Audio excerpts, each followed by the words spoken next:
Tales of Fats Mcgee and his Retard 3, Part 6. An exchange of blows. This honor goes out to Ray more than anything. If you're out there, man, this was fucking glorious. Second semester of Fat's sophomore year.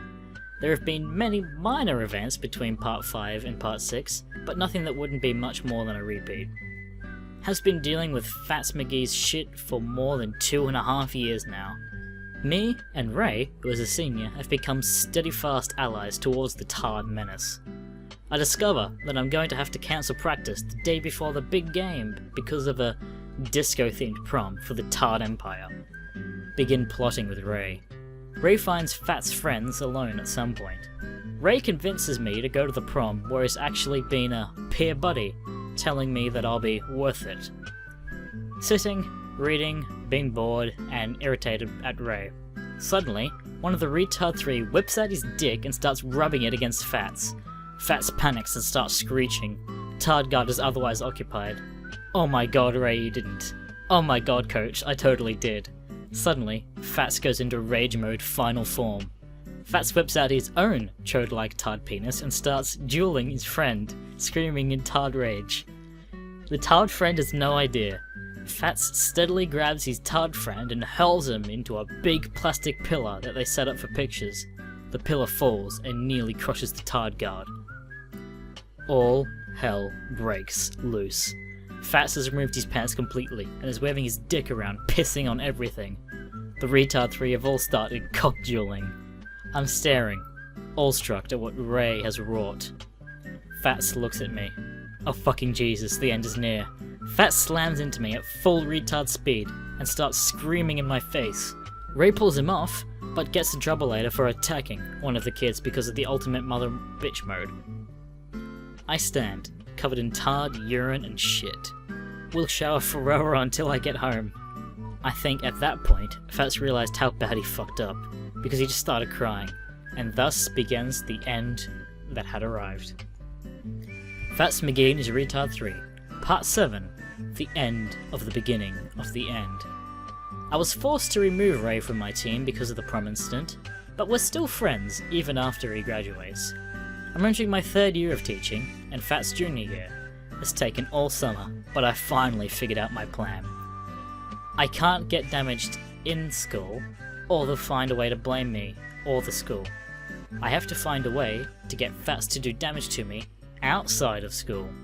I know for a fact that Fats is turning 18 soon, because he was held back a year in middle school, so I could get back to him and try it as an adult. I use a cookie to befriend one of the Retard 3, and now I have a spy in the base. I learned that Fats' birthday is March 31st, the 2nd semester of junior year. Excellent! While I plan, I continue being a good teacher, and I am getting close to my PhD. One day, after moving to my new classroom, Fats begins to fade from my mind because I'm not too close to him. Then it happens. I have a desk that sits right in front of a window, because I'm an outdoorsman at heart and love the sun. Suddenly, I hear a huge bang on the window and nearly go flying off my chair. I stare up, and there's Fats. It looks like he just ate a small animal because his face is covered, literally in ketchup, hunks of food, and other shit. At this point, Fats has grown a pedo beard and has vegetables and shit hanging from his maw. I stare, knowing that my fate is only separated by a thin layer of glass. He slides his face around the window, and it's visibly greasy from where his skin, not the food, has touched it, and it also leaves a trail of ketchup. He mouths "Deeble" through the window before getting called away by a Tard guard, and then taken back to the Thunderdome. A few days later, the incident resumes. He now knows where I am. I'm teaching in a US history, when suddenly, Fats and the 3 burst in, stinking up the room almost instantly. I look. Oh my fucking Jesus, no. They have shit on their hands. Fats locks eyes with me. He waddles up to the whiteboard and starts smearing the shit all over it and my projector screen. One of his friends smears shit all over a picture of my, at the time, 4-year-old daughter. Nearly beat the hell out of the tarded, and eventually resort to screaming and flailing to make them flee. I need to put my plan into action. The Tale of Fats Mcgee and his Retard 3, Part 8. A Farewell to Arms. Finally, March rolls around, April 1st comes. It's time. I start learning Fat's pattern, what he does for fun. It turns out Fats is an avid fan of movies and loves going to the cinema. Finally, I use my spy to learn when Fats is going to be at the movie. It's time. I prepare myself. Before walking towards the movie, I don't let him see me until we're in the concession line. Just my luck. They made fresh popcorn. He had a bucket. This is gonna hurt really fucking bad, but it'll be worth it. Fats turns around.